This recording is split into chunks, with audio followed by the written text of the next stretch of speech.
Moses, Steve was talking about how he feels that from here on out, or at least for the time being, rotations, lineups, everything is going to be from a night-to-night basis, just depending on who's playing well and what you guys need. Everyone always talks about it, like you just stay ready. But at the same time, is that difficult to find any continuity, any real connection when everything is a bit fragmented, especially a quarter through the way of the season? Yeah, I mean, that's kind of the way it always is, even if you do have a set rotation, anything can happen any night. So, yeah, it makes sense. I mean, you see the situation, you see everybody playing well, so that's kind of how it goes. Hi, Moses. Jonathan was just in here and was discussing just how, sometimes he doesn't know when he'll be in the game, and then tonight he comes in with I think 4:45 maybe left in the third, and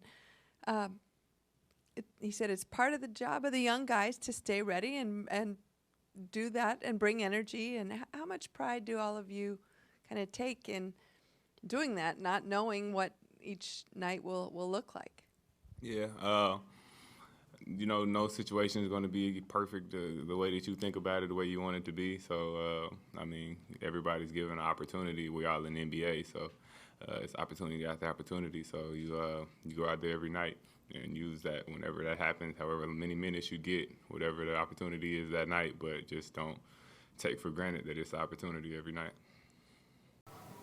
How much different do teams defend you now than, say, like 3 years ago? Has it been that rapid a difference?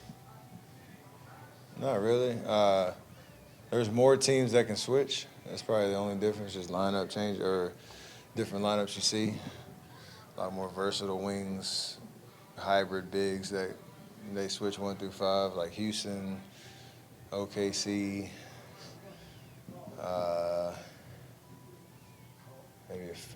probably a few other teams that were really good at it, trying to match up with us from 15 on. But there's just more teams throughout the league that can do that. And the teams that have different looks, like it might not be what they want to do, but they can't shift to that. Like maybe 3, 4, or 5 years ago, it was just a personnel thing that you didn't have the ability to adapt, even if you wanted to. So you see blitzes, see reds, all that stuff, or switches, all that stuff doesn't matter. Have they got more ambitious, defending you? Nah, it's just more of a general league thing. Like Cleveland was the other team that used to do that. They try to switch. But there's you talking about me individually or the team? Well, By the way, I didn't need to qualify. Which I would say you, like the way they defend you specifically. You could even go back to, I guess, the 2019 finals when Nurse drops the box and won. It just seems like from then, and maybe it's because some of the lineups you guys play, but it seems like they just are more willing to blitz and trap. But maybe the league is just more willing. That's what I'm saying. I think it's more of that. Like in the finals when we played Cleveland, there's a lot of blitzing going on. Draymond in the pocket, Andre at the rim, Clay space. Like we had a lot of those looks. Same thing with OKC. Even San Antonio, would try to switch, even if they didn't have a mobile big, would just press up and not let you shoot a three and give up whatever. So you've seen it all. I think it's just more consistent from team to team throughout the league. All of those looks are kind of at all those different game plans are at people's disposal where they can say, well, we're going to blitz to start the game. We can switch to 1 through 5 later in the game and kind of go back and forth, zones, boxes, and ones. It's a little bit more predictable, I think, from night to night now. Mark Dignault was talking today about they're kind of going through for the first time. They did some innovative stuff offensively, and now the league is saying we got to get serious about these guys. We got to throw some different looks at them. Do you remember when you guys were first being successful and just kind of having to adjust to the league, saying we're going to throw the kitchen sink at this?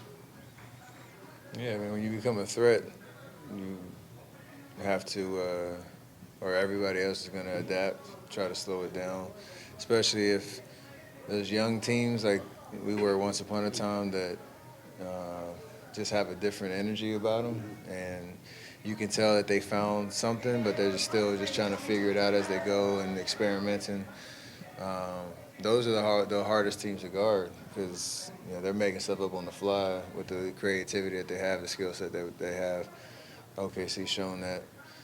And then the more that you see a certain lineup and unit and their kind of actions, you get more film on it, you start to understand a little bit. Good teams have to go through that to get to becoming a great team. Go ahead, sorry. It's all good.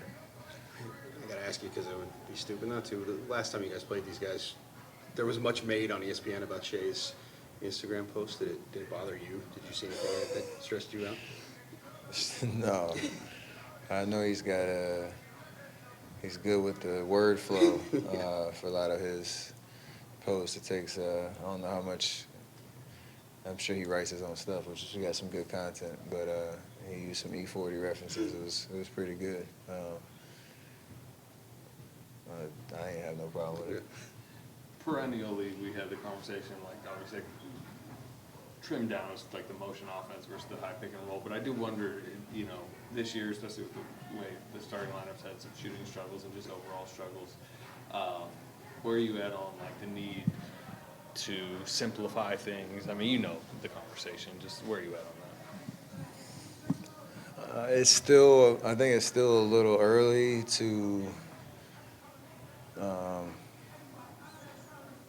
have to kind of look at the overall playbook and say stuff doesn't work and like throw stuff out just because we haven't had a constant stretch of the same unit together to try to get those reps. I think we're getting closer to that. Obviously, GP being out, but every team wants to be at full strength for a certain period of time so that you can get all the looks out there and figure out what works, what doesn't work, what lineups work together. I know Coach talked about that last night.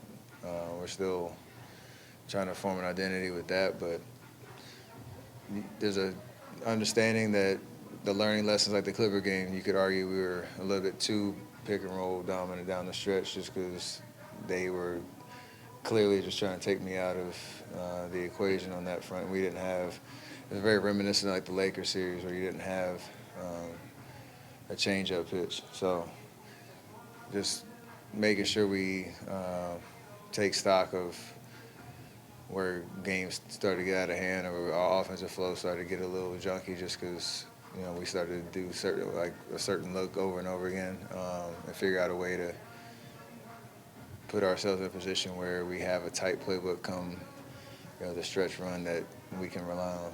Do you know where you're at in pace right now? Way down the bottom of the list. Are you feeling that on the court? Not necessarily. I think we talked about it a week ago. It was the first time I heard about it, and it was a surprise just because we're usually one top 5 for sure. A lot of that has to do with fouling and our defensive execution that doesn't allow you to get out in the open floor. I know our transition numbers are like pace itself, but transition scoring and all that's like way down too. So trying to get as many easy buckets, and if you get stops, then you can flow a little bit. I know we don't have as many ball handlers. Me, CP, Draymond can really push it.